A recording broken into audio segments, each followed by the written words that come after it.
तो साहब कहते ने विचार सदैवी है, शब्द सदैवी है, परमात्मा सदैवी है, हमेशा। विचार दी इतनी महिमा के सतगुरु नूं कहना पिया बाणी बिरलो विचार सी जे को गुरमुख होए, ए बाणी महापुरख की निज घर वासा। विचारेगा कोई बिरला। विचार लाजमी है, विचार तो बिना जिंदगी बदलती नहीं, जीवन बदलता नहीं। ते ऐ पंक्ति कुंडलनी सुरझी सत संगत परमानंद गुरु मुख मचा, इशारा कर रही है बंदे जीवन तेरा सुतियां ही लंघ गया, जिंदगी अंधेरे ची और सुतियां ही व्यतीत हो गई। और गजब दी गल यह है कि महल तो बाहर सुता रहा, घर दे च नहीं सुता रहा। तू जाग ते अपने घर दे च प्रवेश कर। जिहड़ा घर परिपूर्ण परमात्मा ने दिता है वह अगम्मी, वह अध्यात्म, ओदे 6 कमरे ने ते एक कमरे का भी पता कोई नहीं। खट नेम कर कोठड़ी बांधी, बस्त अनूप बीच पाई, कुंजी कुल्फ प्राण कर राखे, करते बार न लाई, अब मन जागत रहो रे भाई। मन जाग, ऐ चेतना तू जाग, ऐ कुंडलनी तू जाग। मैं अर्ज करा गुरमत ने कह दिता ऐ मन तू जाग, ते योगिया ने कह दिता है ऐ कुंडलनी तू जाग। सुती क्यों है?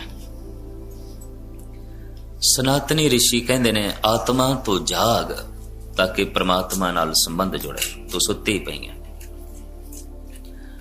नाम वख वख ने, दरअसल हस्ती एक है। जीवन शक्ति, समूह जीवन शक्ति। शरीर हथ पैर काम कर रहे ने, लेकिन ये ना समझना कि मन साडा पूरा काम कर रहा है। जीवन चेतना पूरी काम कर रही, कतई नहीं कर रही, सुती पई है। शब्द दे जाप नाल जद ये शब्द अंतर आत्मे चोट करदा है, वाहिगुरु वाहिगुरु दी ऐसी कोई धुन अलापे ते कन्ना नाल सुने, सुती हुई कुंडलनी ते चोट पहुंचदी है। ते यही काम करना औखा है, बाकी ते कोई औखा नहीं। कथा सुन लेनी ते कोई औखी नहीं। ते मैं ये अर्ज करदा कथा सुना देनी भी ते कोई औखी नहीं है। कीर्तन कर लेना भी कोई औखा नहीं, ते कीर्तन सुन लेना भी कोई औखा नहीं। 2-4 कदम मैं होर अगे वधा ते शायद थानू शक भी जागे भी ये आखदा की है। जिस कर्म दे करदियां करदियां जीवन अजे तक नहीं बदलिया, वो कर्म कम से कम साडे वास्ते ते धार्मिक नहीं हो सकता। होवेगा धार्मिक, साडे वास्ते धार्मिक नहीं है। जद आख्या जांदा एक दफा वाहिगुरु आखो ते जन्मां जन्मांतरां दे पाप कटे जांदे ने। कटे गए होणगे किसे दे जरूर, साडे ते नहीं कटे गए। दुख भी मौजूद, पाप भी मौजूद। भी तुसी कहंदे हो एक दफा आखदे असीं ते 1000 दफा के है, गल ते कुछ नहीं बनी। दुख भी मौजूद ते पाप भी मौजूद। ते फिर ये आख्या जाता है एक कोई बचन सुन ते परम आनंद बन जाएगा। असी 1000 बचन 1000 दफा सुन लेने, ना दुख गए ना पाप गए। तो मैं अर्ज करा बिल्कुल ठीक है, एक दफा आखदे ही पाप चले जाते, दुख चले जाते ने। पर वो एक दफा आखना ही औखा है जिस दे आखदियां पाप चले जाते ने ते दुख चले जाते। उस ढंग नाल एक दफा आखना बड़ा औखा है। और उस ढंग नाल बंदा कह सके, उच्चारण कर सके। इस कथा कीर्तन तो प्रेरणा लेनी है, धार्मिक बनन दी प्रेरणा लेनी है। इहदा ये मतलब नहीं कि कीर्तन सुने ते धार्मिक हो गए, ये नहीं है। इन्नी मैं अर्ज करदा, धार्मिक होण दी प्रेरणा लेनी है। ते ओ जप जद तुसी करोगे तो एक गल तां स्पष्ट हो जाएगी कि कम बड़ा औखा है, थे बहुत औखा काम है। रूहे जमीन दे च इस तो ज्यादा होर कोई कम औखा नहीं जितना ये औखा है।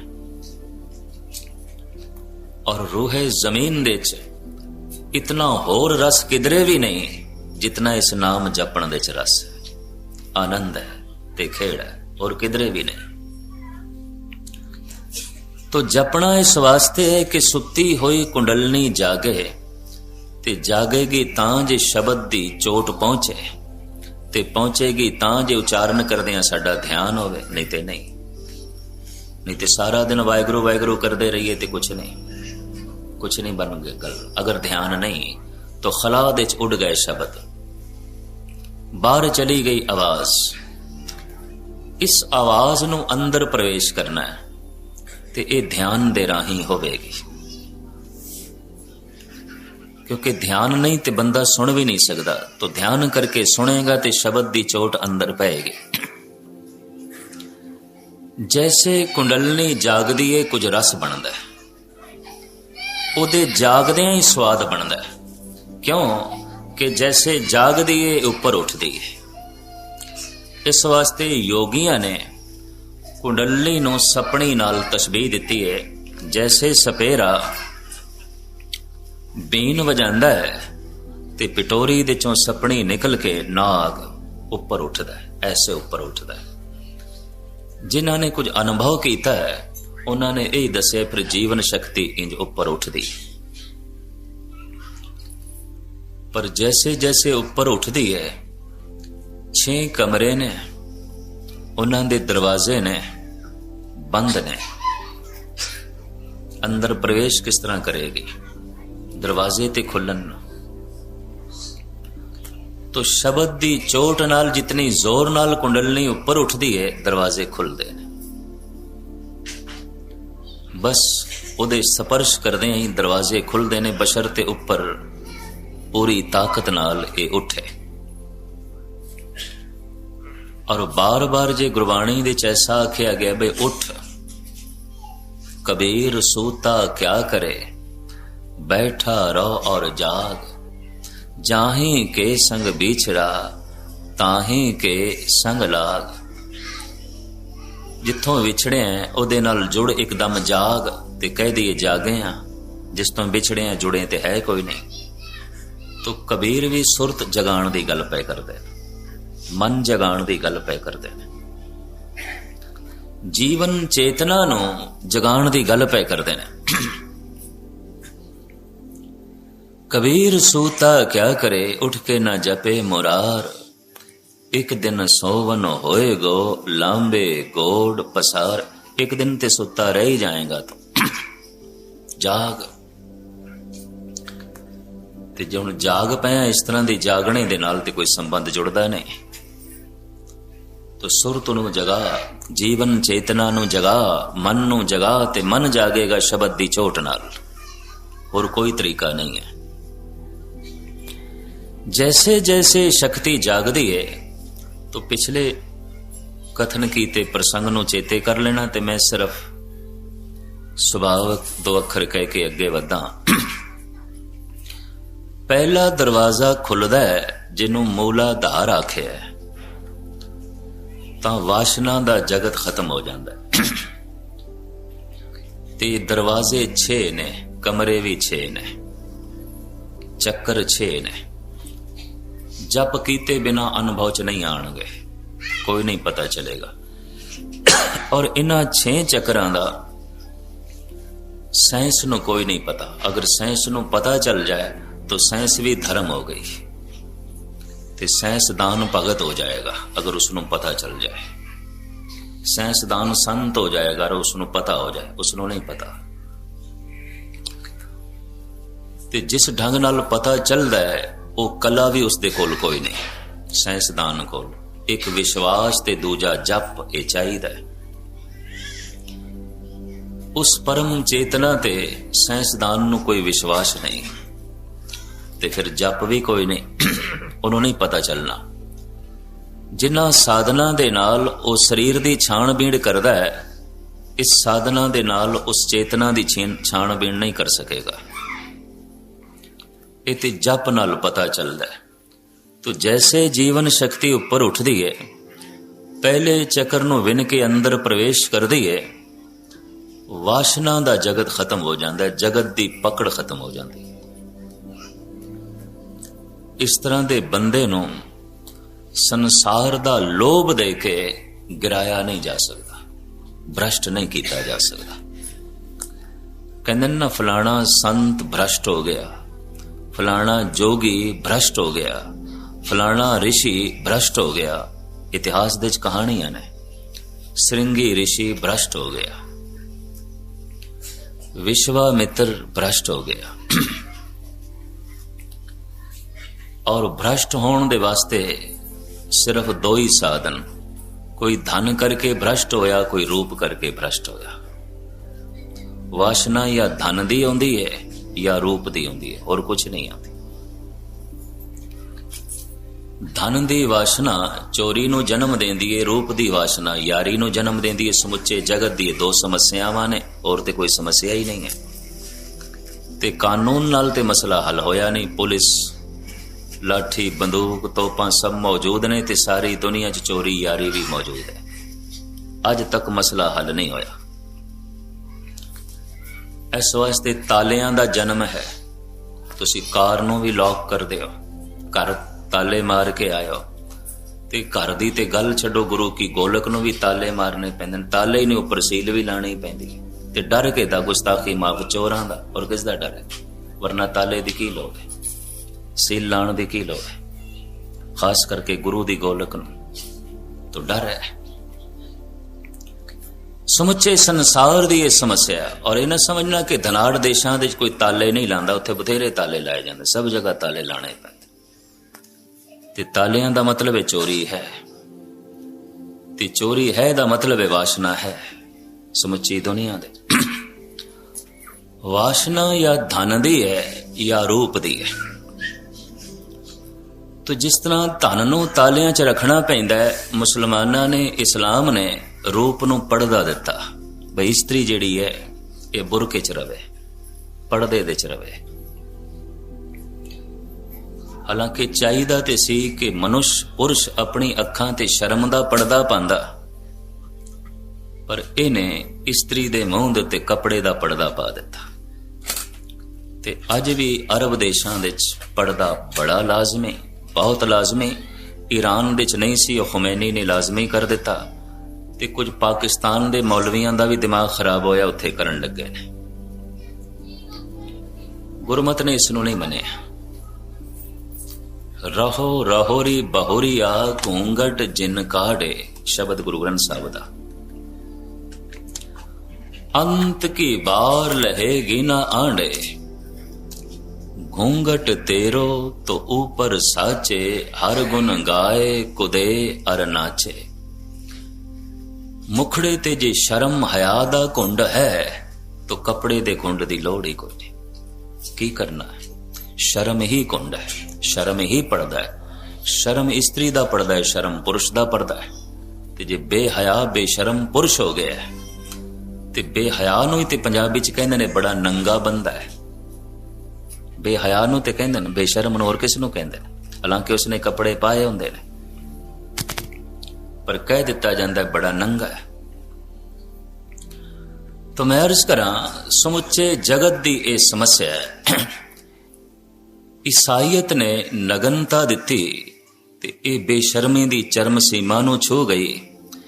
इस्लाम ने पड़दा दिता ते पड़दा सिर दा बोझ बन गया, पत्थर दी तरह। गुरमत ने उस नगनता नूं भी नहीं मनिया जो बेशर्म ते बेहया बना देवे, पर उस पड़दे नूं भी नहीं मनिया जो सिर दा बोझ बन जाए ते पत्थर बन जाए। घूंघट तेरो तो ऊपर साचे, हर गुन गाए कुदे अर नाचे। कानून दे नाल, सख्ती दे नाल मनुख दी वासना शांत नहीं की जा सकती। अज तक ते नहीं हुई। लाठी नाल, बंदूक नाल, तोप नाल नहीं हुई। जेला मौजूद ने। और मैं अर्ज करा, शायद आप सहमत होवोगे कि नहीं, जिन्हां ने मनोविज्ञान का अध्ययन किया है, वो कहते बंदा जैसे जैसे सियाणा होंदा है, ज्यादा वासना दिस जांदा है। जैसे जैसे बोधक होंदा है, आलम फाजल होंदा है, ज्यादा उसदे च वासना आउंदी है। जैसे जैसे बुढ़ा होंदा, हुण बुढ़े होण नाल भी सियाणप ते वधदी है ना, तजर्बे वधदे ने, अनुभव वधदे ने। तो जैसे जैसे बुढ़ा होंदा है वासना वधदी है। और ये विचार गुरबाणी ने भी दिती है। पुंडर केस कुसमते धौले, सपत पाताल की बाणी, लोचन सर में बुध भल नाठी, ता काम पवस माधाणी। श्री राग दा ये शब्द है भगत बैणी जी दा। पुंडर केस कुसमते धौले, सपत पाताल की बाणी। केस चिट्टे हो गए ने और बोलदा इंज है जिवें सप्तवें पाताल तो बोलदा होए, पल्ले नहीं कुछ पैंदा की पिया बोलदा, जबान लड़खड़ा गई है, शुद्ध जेवा बचन शुद्ध नहीं निकसे। हालात ये हो गए ने। सिर कम रहा है, पैर कंबदे ने, हत्थां च सतिया नहीं। पर बैणी जी कहंदे ने ये ना समझना कि कामना दी मधाणी नहीं चलदी पई, मधाणी चलदी पई है भावें मटकी च कुछ भी नहीं है। मटकी दे च सतिया दा, ताकत दा, दही दुध नहीं है, पर कामना दी मधाणी ते चल रही, त्यों दी त्यों चल रही। वासना उतनी है, धन दी और जोबन दी। पहले पहल विश्वास ना जमया भी बुढ़ा बंदा ते आखिर जिंदगी दी पौड़ियां ते बहुत चढ़िया नहीं होवेगी। पर हिंदुस्तान दे दास दे नाल 3 बिरद बुढ़े विद्यार्थी रहे ने 2-2 साल। गुरबाणी दे अर्थ पढ़दे सन, बुढ़ेपे च शौक जागे। नाल विचरदे भी रहे। ते एक दिन मैं एक नूं सुभावक पुछ लिया कुछ उसदे जीवन दे ढंग तो। मैं कहा तू मायूस ते औखा ना होए, महसूस ना करें, मैं सिर्फ अपना ज्ञान वधाण वास्ते तैथों पुछदा कि हुण तू 17 तो भी टप गया ते हुण ते मूलाधार चक्र तो तू उपर होवेगा। अखां उस दियां भर आईयां, ज़ारो ज़ार रो पिया, जैसे मेरे सवाल ने कोई चोट कर दी हो, सट पुचा दी हो। मैं कहा मित्रा मैं कोई अपशब्द बोले है? कहने लगे नहीं। जब कुछ बोल नहीं सकिया तो मैं कहा तेरे हंजू जवाब दे गए, तेरा रोना दस रहा है।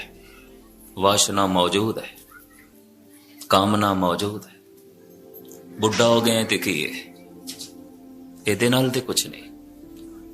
बुढ़ा कोई बुजुर्ग नहीं होंदा, इस चक्कर च ना पैना। बुजुर्गी बा अकल अस्त न के बा साल, तवंगरी बा दिल अस्त न के बा माल।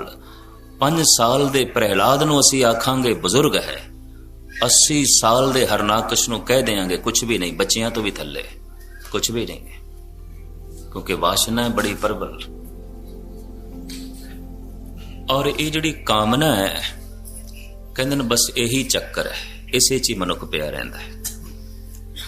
और ये मूलाधार तो थल्ले दी गल है, भाव घर तो बाहर दी गल है, घर दे विच दी गल नहीं है। ते घर दे च कदी बंदे ने प्रवेश ही नहीं कीता, तदी ते सतगुरु कहंदे ने तुम घर आवो मेरे मीत, तुमरे दोखी हर आप निवारे, अपदा भई बितीत।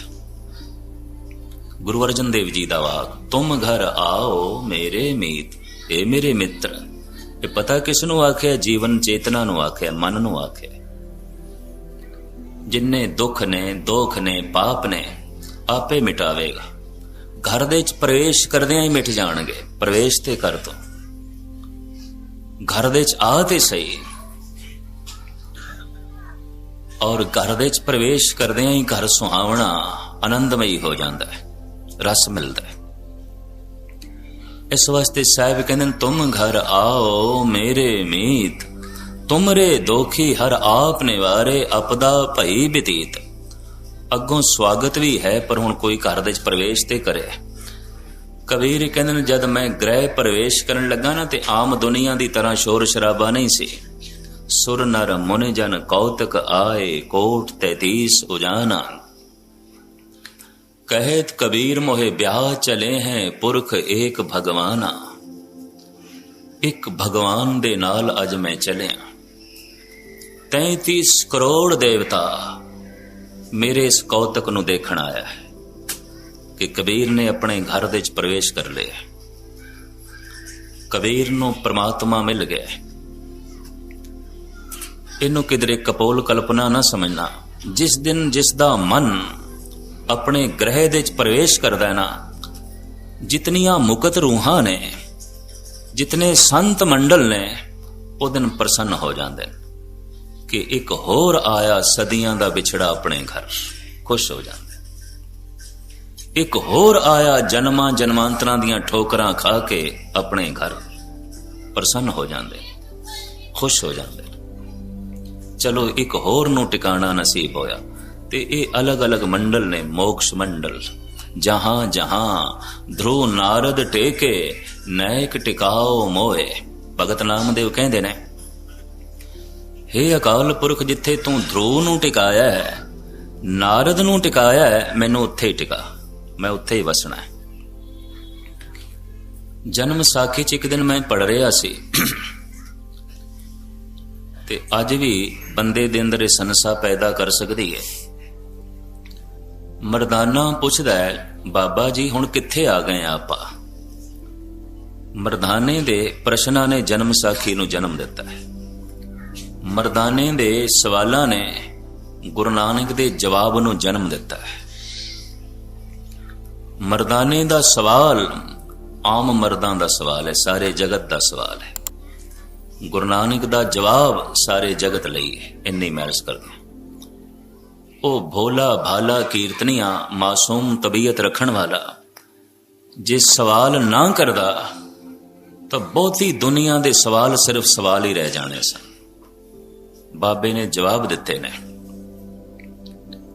पुछदा है मरदाना, बाबा कित्थे आ गए?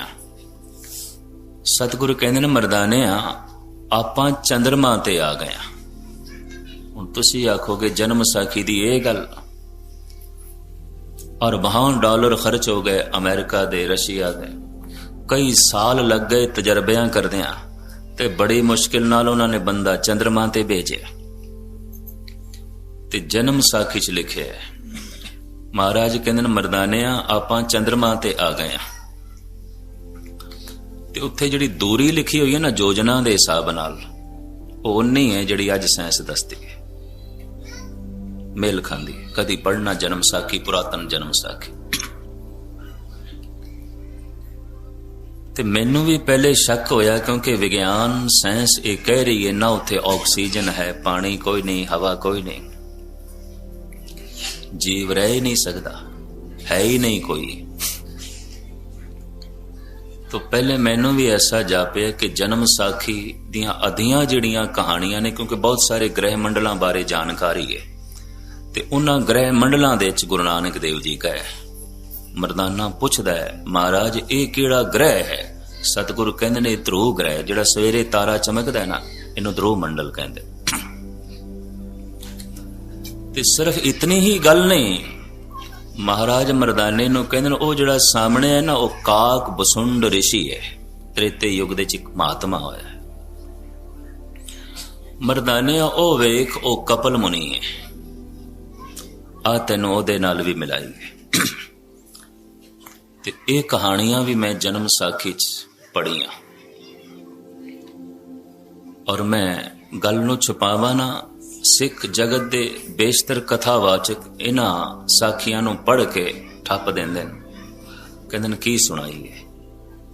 और वहां डॉलर खर्च हो गए, रशिया दे, अमेरिका दे, ते बड़ी मुश्किल नाल पहुंचे।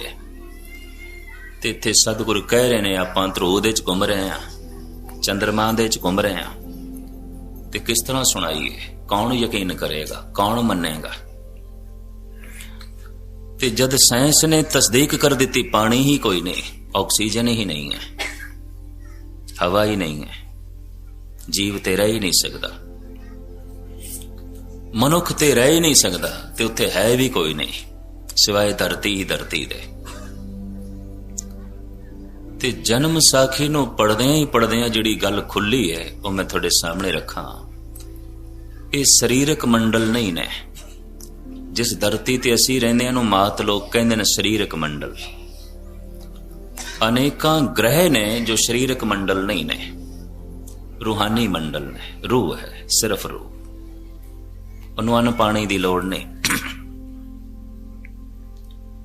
ਔਰ ਉਹਨੂੰ ਆਕਸੀਜਨ ਦੀ ਲੋੜ ਵੀ ਕੋਈ ਨਹੀਂ।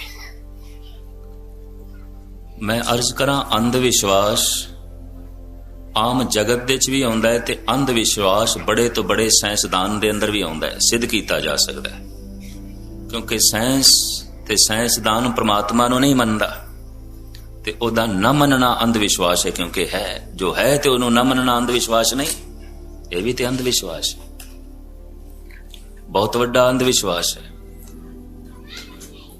ਬਿਨਾਂ ਜਾਣਿਆ ਉਹ ਕਹਿ ਦਿੰਦਾ ਨਹੀਂ ਹੈ।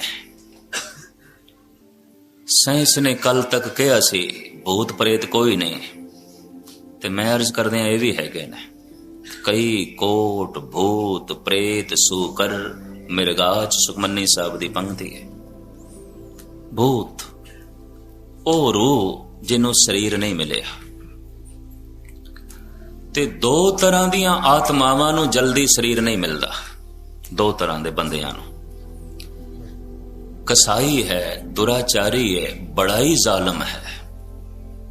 ਪਤਾ ਨਹੀਂ ਕਿਤਨੇ ਉਸਨੇ ਕਤਲ ਕੀਤੇ ਨੇ, ਕਿਤਨਾ ਅਨਰਥ ਕੀਤਾ ਹੈ, ਕਿਤਨੇ ਘਰ ਉਜਾੜੇ ਨੇ। ਐਸਾ ਬੰਦਾ ਮਰੇਗਾ, ਛੇਤੀ ਜਨਮ ਨਹੀਂ ਆਉਣ ਲੱਗਾ।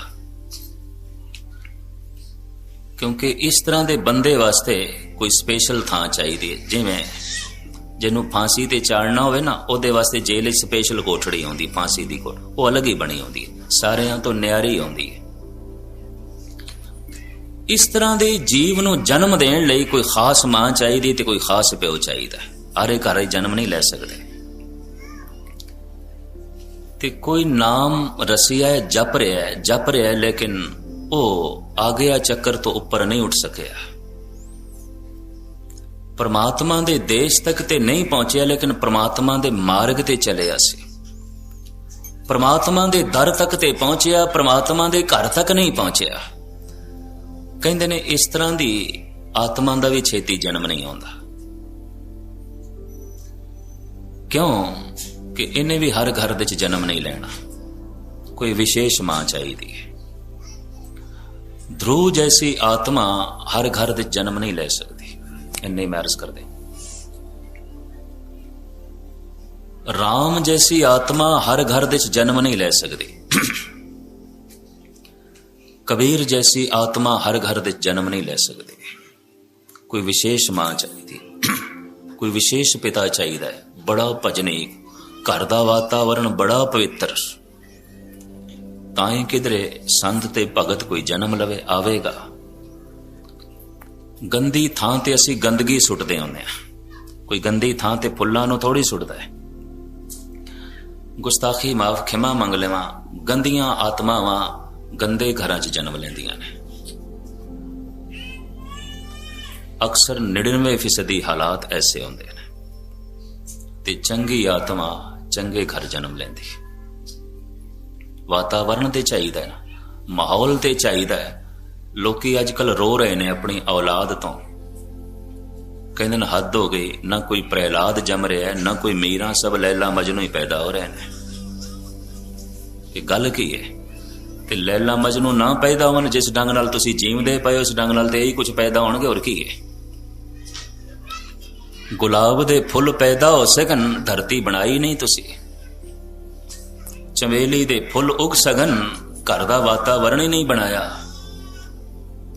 ਇੱਥੇ ਤੇ ਇਹੀ ਕੁਝ ਪੈਦਾ ਹੋਣਗੇ। ਇੱਥੇ ਤੇ ਅੱਕ ਦੇ ਫੁੱਲ ਪੈਦਾ ਹੋਣਗੇ, ਚੰਬੇਲੀ ਦੇ ਕੋਈ ਨਹੀਂ। ਇੱਥੇ ਤੇ ਢਾਕ ਪਲਾਸ ਪੈਦਾ ਹੋਵੇਗਾ, ਚੰਦਨ ਨਹੀਂ। ਚੰਦਨ ਪੈਦਾ ਹੋ ਸਕੇ ਇੱਕ ਮਾਹੌਲ ਚਾਹੀਦਾ ਹੈ, ਫੁੱਲ ਪੈਦਾ ਹੋ ਸਕਣ ਇੱਕ ਵਾਤਾਵਰਣ ਚਾਹੀਦਾ ਹੈ, ਤੇ ਚੰਗੀ ਆਤਮਾਵਾਂ ਦਾ ਜਨਮ ਹੋ ਸਕੇ ਇੱਕ ਵਾਤਾਵਰਣ ਚਾਹੀਦਾ ਹੈ। ਪ੍ਰਾਚੀਨ ਸਮੇਂ 'ਚ ਜਦ ਕਿਸੇ ਚੰਗੀ ਰੂਹ ਦਾ ਕਿਸੇ ਘਰ ਦੇ ਜਨਮ ਆਉਂਦਾ ਸੀ ਤੇ ਮਾਂ ਬਾਪ ਦਾ ਸਿਰ ਵੀ ਫਖਰ ਨਾਲ ਉੱਚਾ ਹੋ ਜਾਂਦਾ ਸੀ। ਸਾਡੇ ਵੀ ਧੰਨ ਭਾਗ, ਗੁਰੂ ਨਾਨਕ ਦੇਵ ਜੀ ਮਹਾਰਾਜ ਤੇ ਧਨਤਾ ਦੇ ਯੋਗ ਨੇ, ਪਰ ਉਹ ਤ੍ਰਿਪਤਾ ਵੀ ਘੱਟ ਨਹੀਂ ਜਿਸ ਨੇ ਉਸ ਮਹਾਨ ਆਤਮਾ ਨੂੰ ਜਨਮ ਦਿੱਤਾ। ਫਰੀਦ ਤੇ ਆਪਣੀ ਥਾਂ ਤੇ ਮਹਾਨ ਹੋ ਸਕਦਾ ਹੈ, ਪਰ ਉਹ ਮਾਂ ਵੀ ਘੱਟ ਨਹੀਂ ਜਿਸ ਨੇ ਫਰੀਦ ਨੂੰ ਜਨਮ ਦਿੱਤਾ ਹੈ। ਤੇ ਫਰੀਦ ਨੂੰ ਕਹਿਣਾ ਵੀ ਪਿਆ, ਤਿੰਨ ਧਨ ਜਣੇ ਦੀ ਮਾਓ ਆਏ ਸਫਲ ਸੇ। ਜਿਹਦੀ ਜ਼ਿੰਦਗੀ ਸਫਲ ਹੋ ਗਈ ਹੈ, ਇਹ ਤੇ ਮਾਂ ਪੂਜਣ ਯੋਗ ਹੈ, ਕਿਉਂਕਿ ਸਹਿਯੋਗ ਹੈ ਉਸਦਾ, ਉਹਦਾ ਵੀ ਕੁਝ ਹੱਥ ਹੈ। ਉਹਨੇ ਘਰ ਦਾ ਵਾਤਾਵਰਣ ਬਣਾਇਆ ਤੇ ਇੱਕ ਭਗਤ ਨੇ ਉਸ ਘਰ ਨੂੰ ਚੁਣਿਆ ਜਗਤ ਦੇ ਸੁਧਾਰ ਲਈ ਜਾਂ ਆਪਣੀ ਕਮੀ ਪੂਰੀ ਕਰਨ ਲਈ। ਗੁਰੂ ਆਉਂਦੇ ਨੇ ਜਗਤ ਦੇ ਸੁਧਾਰ ਲਈ, ਭਗਤ ਆਉਂਦੇ ਨੇ ਰਹਿ ਗਈ ਪਿਛਲੇ ਜਨਮ ਦੀ ਕਮੀ ਨੂੰ ਪੂਰਾ ਕਰਨ ਲਈ। ਭਗਤ ਕਬੀਰ ਕਹਿੰਦੇ ਨੇ, ਪੂਰਬ ਜਨਮ ਹਮ ਤੁਮਰੇ ਸੇਵਕ, ਅਬ ਤੋ ਮਿਟਿਆ ਨਾ ਜਾਈ। ਪੰਕਤੀ ਹੈ ਭਗਤ ਕਬੀਰ ਦੀ। ਤੇ ਕਬੀਰ ਕਹਿੰਦੇ ਨੇ, ਹੇ ਪ੍ਰਭੂ, ਮੈਂ ਪਿਛਲੇ ਜਨਮ ਦੇ ਵਿੱਚ ਵੀ ਤੇਰਾ ਸੇਵਕ ਸੀ, ਭਗਤ ਸੀ, ਬੜੀ ਭਜਨ ਬੰਦਗੀ ਕੀਤੀ, ਪਰ ਗੱਲ ਨਹੀਂ ਬਣੀ। ਮੈਂ ਤੇਰੇ ਦਰ ਤੱਕ ਪਹੁੰਚਿਆ, ਤੇਰੇ ਘਰ ਤੱਕ ਨਹੀਂ ਪਹੁੰਚਿਆ। ਜ਼ਿੰਦਗੀ ਦਾ ਅੰਤ ਹੋ ਗਿਆ ਤੇ ਮੈਂ ਮੰਜ਼ਿਲੇ ਮਕਸੂਦ ਤੱਕ ਨਹੀਂ ਪਹੁੰਚ ਸਕਿਆ। ਦਰ ਤੇ ਪਹੁੰਚ ਕੇ ਤੇ ਜਿਨ੍ਹਾਂ ਦੇ ਸਵਾਸ ਛੁੱਟ ਜਾਂਦੇ ਨੇ, ਜ਼ਿੰਦਗੀ ਸਾਥ ਨਹੀਂ ਰਹਿੰਦੀ, ਇਸ ਤਰ੍ਹਾਂ ਦੇ ਪੁਰਸ਼ਾਂ ਨੂੰ ਪਛਤਾਵਾ ਬੜਾ ਆਉਂਦਾ ਹੈ ਵੀ ਹੈ ਕੰਮ ਤੇ ਅਧੂਰਾ ਰਹਿ ਗਿਆ, ਜ਼ਿੰਦਗੀ ਪੂਰੀ ਹੋ ਗਈ, ਕੰਮ ਤੇ ਪੂਰਾ ਹੋਇਆ ਕੋਈ ਨਹੀਂ। ਈਰਾਨ ਦਾ ਪ੍ਰਸਿੱਧ ਸੰਤ ਹਾਫਿਜ਼ ਕਹਿੰਦਾ ਹੈ, ਦਫ਼ਤਰ ਤਮਾਮ ਗੁਜਸਤ ਵਪਾਇਆ ਰਸੀਦੇ ਉਮਰ ਮਾਂ ਹਮ ਚੁਨਾ ਦਰ ਅਵਲ ਵਸਫ ਤੋਂ ਮਾਂਦਾਏਮ। ਐ ਖੁਦਾ, ਐ ਪ੍ਰਮਾਤਮਾ, ਜ਼ਿੰਦਗੀ ਤੇ ਮੁੱਕ ਚਲੀ ਹੈ, ਜੀਵਨ ਤੇ ਮੁੱਕ ਚਲਿਆ, ਤੇ ਮੈਂ ਤੇਰੇ ਰਸਤੇ ਤੇ ਇੱਕ ਕਦਮ ਚਲਿਆ, ਵਾਟ ਤੇ ਬਹੁਤੀ ਰਹਿੰਦੀ ਹੈ, ਮੈਂ ਕਿਵੇਂ ਤੈਅ ਕਰਾਂ? ਜੀਵਨ ਤੇ ਮੁੱਕ ਚਲਿਆ, ਜ਼ਿੰਦਗੀ ਤੇ ਮੁੱਕ ਚਲੀ, ਜੀਵਨ ਦਾ ਅੰਤ ਹੋ ਚਲਿਆ, ਮਹਿਸੂਸ ਹੁੰਦਾ।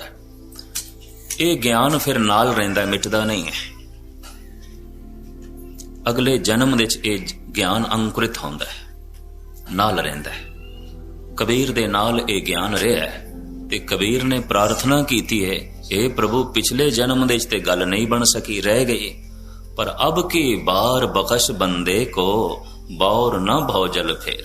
ਅਦ ਕੀ ਬਖਸ਼ੀ, ਮੁੜ ਕੇ ਆਣਾ ਨਾ ਹੋਵੇ, ਮੁੜ ਕੇ ਇਹ ਚੱਕਰ ਨਾ ਆਵਨ। ਅਦ ਕੇ ਮੈਨੂੰ ਆਪਣੇ ਘਰ ਦੇ ਵਿੱਚ ਪ੍ਰਵੇਸ਼ ਮਿਲ ਜਾਏ, ਟਿਕਾਣੇ ਦੇ ਵਿੱਚ ਪ੍ਰਵੇਸ਼ ਮਿਲ ਜਾਏ।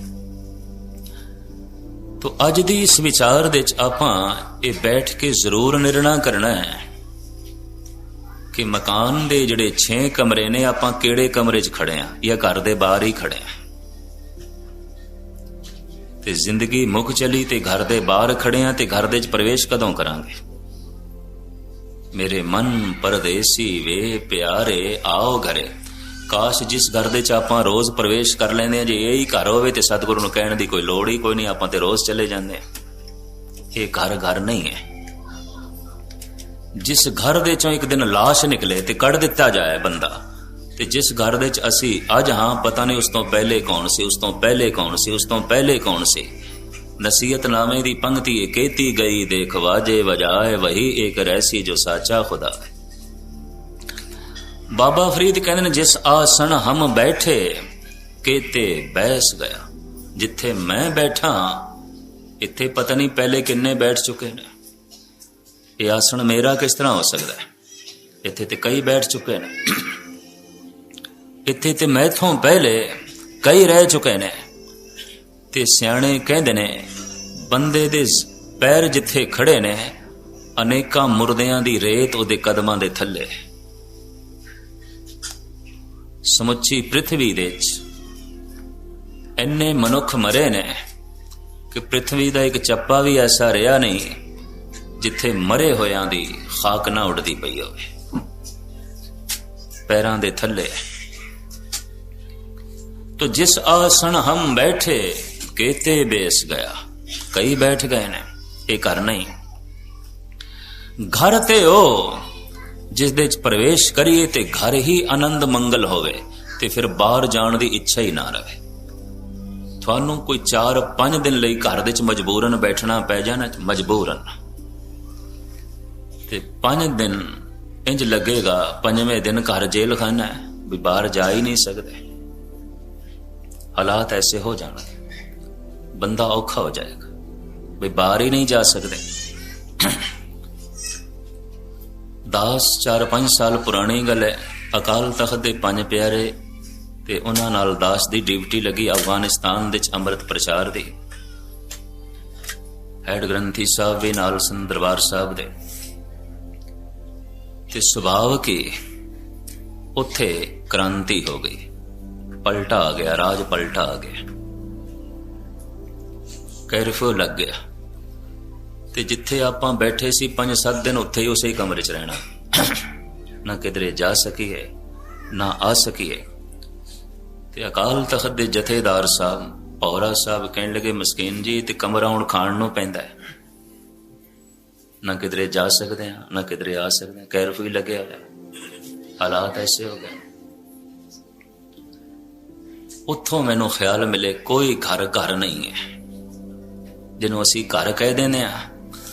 ਕਿਧਰੇ 5-7 ਦਿਨ ਦਰਵਾਜ਼ੇ ਬੰਦ ਕਰਕੇ ਇਹ ਆਖ ਦਿੱਤਾ ਜਾਂ ਹੁਣ ਇੱਥੇ ਹੀ ਰਹਿ, ਨਿਕਲ ਨਹੀਂ ਸਕਦਾ, ਘਰ ਖਾਣ ਨੂੰ ਪਏਗਾ।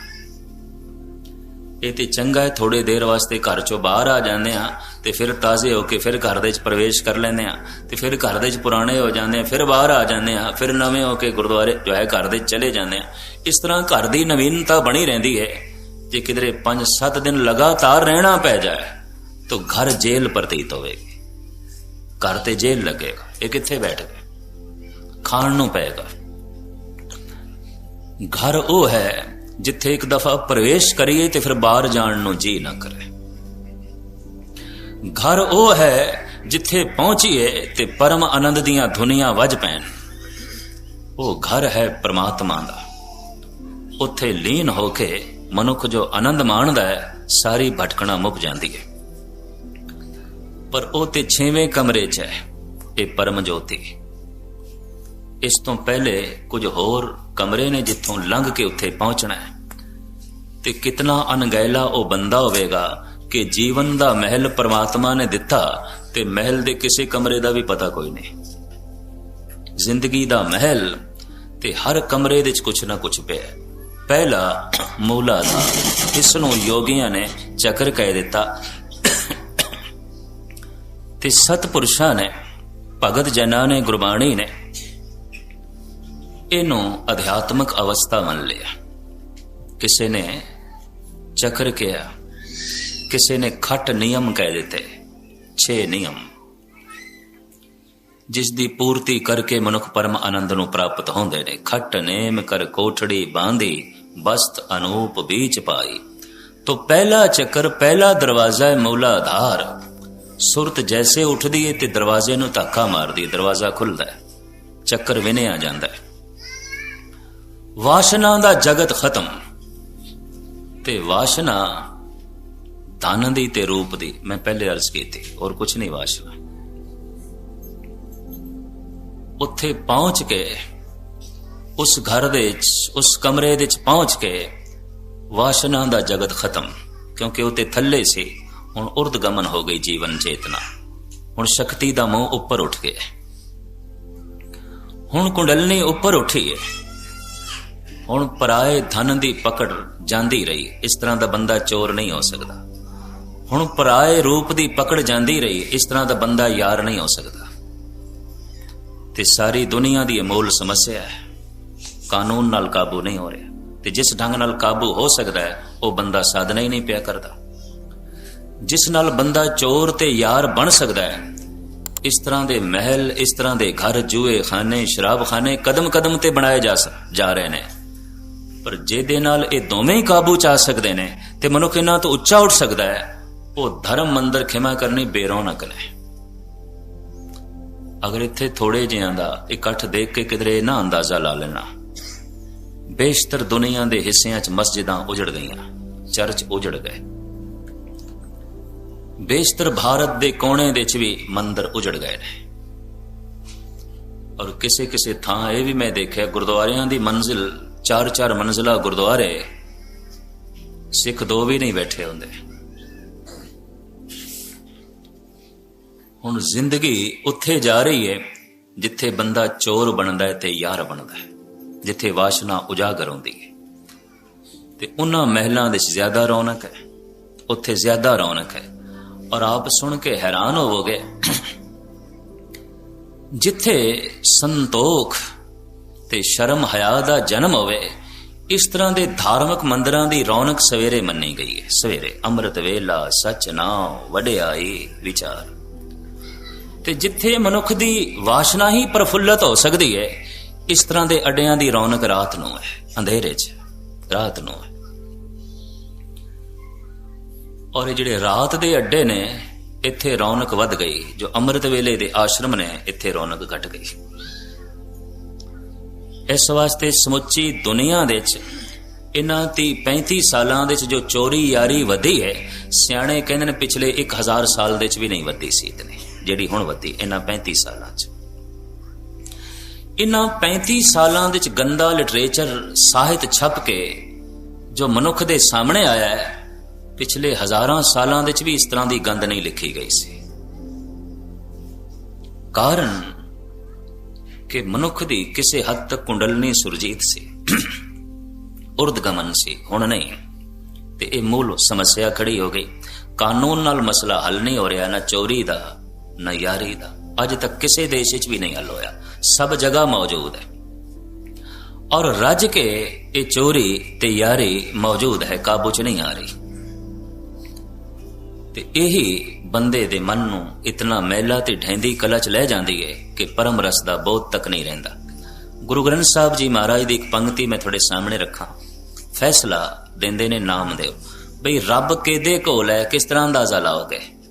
ਬਈ ਇਹ ਬੰਦਾ ਕਮ ਸੇ ਕਮ ਰੱਬ ਦੇ ਮਾਰਗ ਤੇ ਚੱਲਿਆ ਹੋਇਆ ਹੈ ਜਾਂ ਰੱਬ ਦੇ ਨੇੜੇ ਹੈ, ਅੰਦਾਜ਼ਾ ਕਿਸ ਤਰ੍ਹਾਂ ਲਗਾਓਗੇ?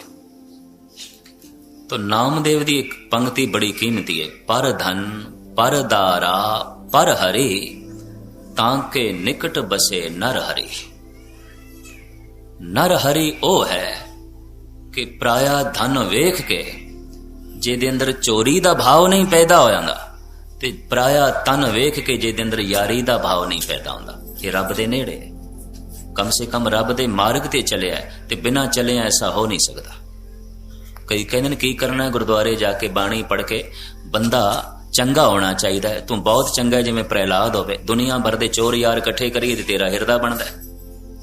ਤੇ ਲਫ਼ਜ਼ ਇਹ ਪਿਆ ਬੋਲਦਾ, ਪਤਾ ਹੀ ਨਹੀਂ ਉਸਨੂੰ, ਅਸਲੀਅਤ ਦਾ ਪਤਾ ਹੀ ਨਹੀਂ, ਹਕੀਕਤ ਦਾ ਪਤਾ ਨਹੀਂ।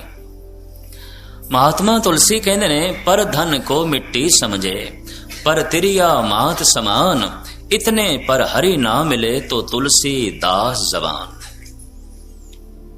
ਤੁਲਸੀ ਕਹਿੰਦੇ ਨੇ ਪਰਾਇਆ ਧਨ ਮਿੱਟੀ ਦਿਖਾਈ ਦੇਵੇ। ਗੁਰੂ ਤੇਗ ਬਹਾਦਰ ਸਾਹਿਬ ਜੀ ਮਹਾਰਾਜ ਦਾ ਫਰਮਾਨ, ਕੰਚਨ ਮਾਟੀ ਮਾਨੇ।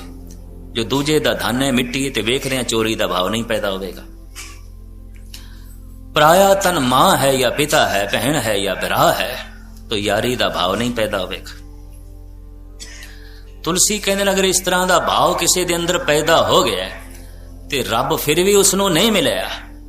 तुलसी कहने मैनू गालां कड्डी भी तू गलत उपदेश दिता सी, मैं तेनू जोड़ांगा, फिर रब ते ही गिला करांगे। ये तुलसी दे बोल ने और बड़े दावे नाल उसने कहे ने। महाराष्ट्र दे होए ने एक संत तुकाराम करके एक दिन नदी तो इशनान करके, नर्मदा तो इशनान करे अपने घर जा रहे ने, ते पिछे पिछे पत्नी है। प्रभु दे गीत गांदे होया ये भगत अमृत वेले अपने घर जा रहे। रस्ते च की देखदा एक सोने दा हार पिया सी, ते ख्याल आया पिछों मेरी पत्नी आ रही है, चुक ना लवे। सोने नाल स्त्री जात नूं ममता बड़ी आउंदी है, ते हार बहुत वड्डा है, भारी है, वजनी है, किधरे चुक ना लवे। ते उस हार दे उत्ते मिट्टी पाण लग पे, मैनूं दब दईए। ते जैसे मिट्टी पाण लगे ना, ते पत्नी नेड़े आ गई ते आखण लगी, संत जी थानू मिट्टी दे उत्ते मिट्टी पाण दी की लोड़ पै गई? मिट्टी ते मिट्टी क्यों पांदे? तुकाराम रो पै, आखण लगे तैनू ये मिट्टी दे मिट्टी दिखाई देता है? हाँ, पराया धन मिट्टी और की है। तो तुकाराम कहने लगे ਮੈਂ ਅੱਗੇ ਜਾ ਰਿਹਾ ਸੀ, ਤੂੰ ਮੇਰੇ ਪਿੱਛੇ ਆ ਰਹੀ ਸੀ, ਪਰ ਅੱਜ ਪਤਾ ਚੱਲਿਆ ਧਰਮ ਦੇ ਰਸਤੇ ਤੇ ਤੂੰ ਬਹੁਤ ਅੱਗੇ ਲੰਘ ਗਈ ਹੈ, ਮੈਂ ਪਿੱਛੇ ਰਹਿ ਗਿਆ। ਪਰਾਇਆ ਧਨ ਤੇ ਧਨ ਹੀ ਨਹੀਂ ਦਿਖਾਈ ਦੇਣਾ ਚਾਹੀਦਾ ਸੀ। ਅਗਰ ਦਿੱਤਾ ਹੈ ਤੇ ਚੋਰੀ ਦਾ ਭਾਵ ਬਹੁਤ ਵੱਡਾ ਨਹੀਂ ਤੇ ਕਿਣਕਾ ਮਾਤਰ ਤੇ ਪੈਦਾ ਹੋ ਸਕਦਾ ਹੈ, ਰੰਚਕ ਮਾਤਰ ਤੇ ਪੈਦਾ ਹੋ ਸਕਦਾ ਹੈ।